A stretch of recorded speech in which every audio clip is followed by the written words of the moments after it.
Hey, this is attorney Elizabeth Potts-Weinstein, and today we're going to talk about how to protect your business from hacking.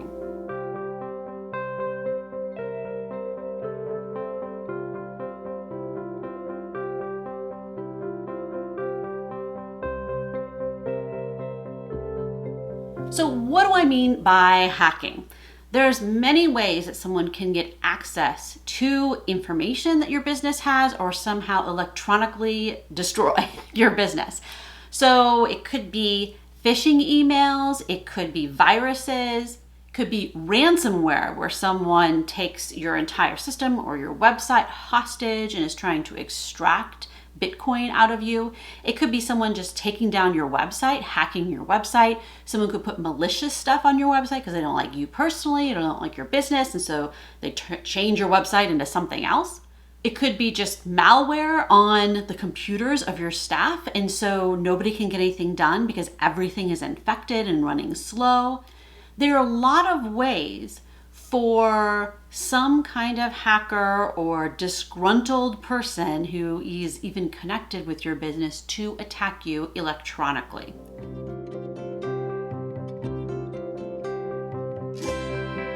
In some ways, it's obvious what the downsides are of getting hacked. It is expensive to fix. You could have a loss of income if your website's down. No one can buy stuff from you. You can lose data about your clients, your customers, your business, your finances.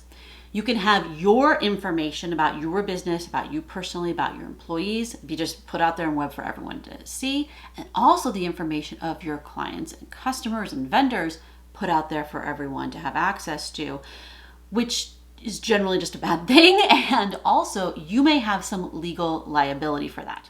One of the other aspects of getting hacked is it's not good for your reputation. You may have a PR nightmare. You look like you're an insecure business. People are not going to feel safe doing business with you. And it's generally not good for parts of your business to look like they're just completely disheveled.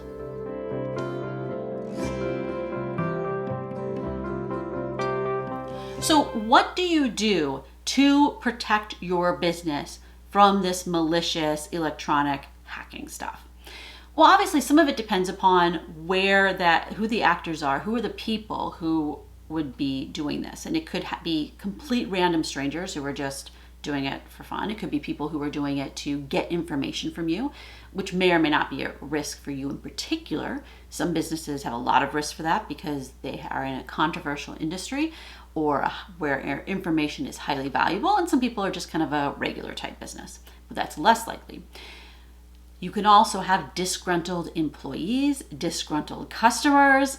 Many kinds of people can be disgruntled, and they can be attacking you personally because they're doing it for revenge or to somehow get their money back. The number one thing you want to do is back up everything. Maybe even back it up multiple places in multiple ways. So we're talking your website should be backed up, not just by your web host, because a lot of us have web hosts that automatically back up, but it needs to be backed up also somewhere else.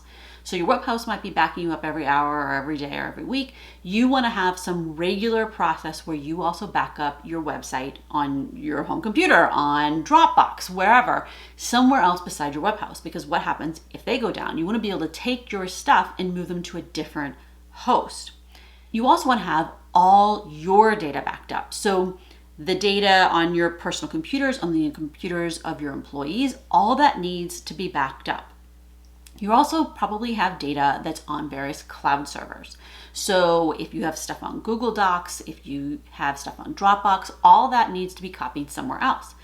That may happen automatically to some extent. So for example, if you have stuff on Dropbox and you have it synced to a computer, then it's in two places. If you have Google Docs, are those documents anywhere else besides your Google account? There are services where you can back that up. And that's what I mean is think about every service that you use having a backup. So that way your data still exists in at least one, if not two other places. The next thing you want to do is test that data to make sure you can actually access it. There are many famous stories of businesses big businesses that have gotten hacked. They thought they had backups and their backups were all messed up. So you want to access them, see if they work. In a perfect world, you'd actually practice taking your data and putting it on a new website. You want to make sure that you didn't do all this backup stuff for nothing. As part of that, you want to practice and have a plan for what you're going to do. There's really kind of two different issues that can happen. One is your data is held hostage or stolen, then data's gone. The other issue is getting back up. You need to get your website back up. You need people to be able to use their computers. The solutions for those things can be different in many cases. So you may have a backup of your entire website, but do you have an alternative web host that already researched and vetted that you can use to put that website on?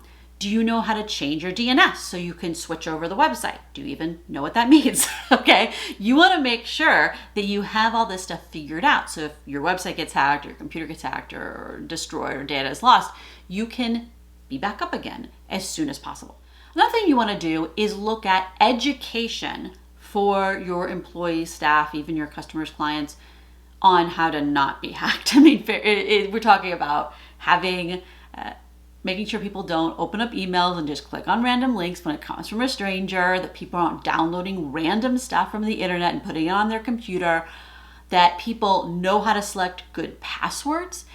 One of the big issues with passwords is people will put in these rules for their business or their website, and they'll have these ridiculous password requirements that not only do you have to have a word and a symbol and a number, but you have to change the password every 30 days and da-da-da. You want to think about teaching people why having good passwords is important. You want to make sure that you don't create a system that encourages people to have bad password behavior.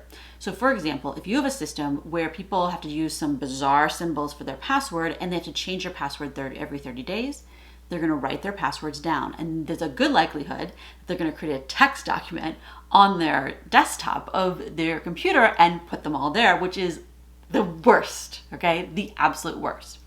Or they're going to use clever little systems to keep creating new passwords. So for example, back when I was an attorney in a law firm, this is like 2 decades ago, I was a very junior person, they made us change our passwords every 30 days. So my password was a dictionary word and then the month and year of my new password.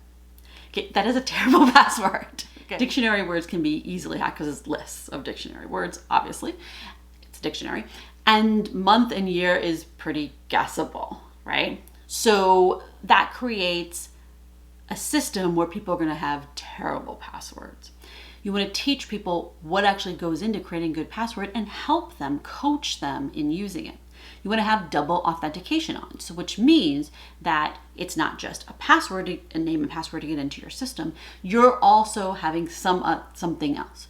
The something else could be many different things. It could be a little USB fob that plugs into the computer. That's a wonderful way to authenticate.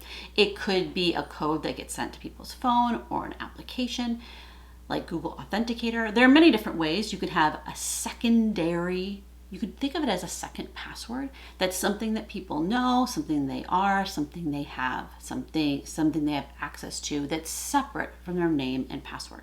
You also want to make sure that you have control of your systems yourself. So what do I mean by that? Commonly, small business owners will hire someone to create a website for them because they don't have enough resources to do it in-house. That web designer, that web host, if they also host your website, are they the only person who has administrator controls over your website? Do they have administrator controls over your website? Do you even know what the passwords are to get in there? I've seen many times where someone creates a website for a small business, that goes fine for 6 months, a year, a couple of years, and then they have some kind of disagreement, and that web host, that web designer holds their website hostage. Maybe even blows it up and deletes it. And so the business, not only do they have to start over with a new website, like they can't even figure out where their domain name goes. Maybe they don't even own the domain name themselves. Oh, so many terrible things can happen.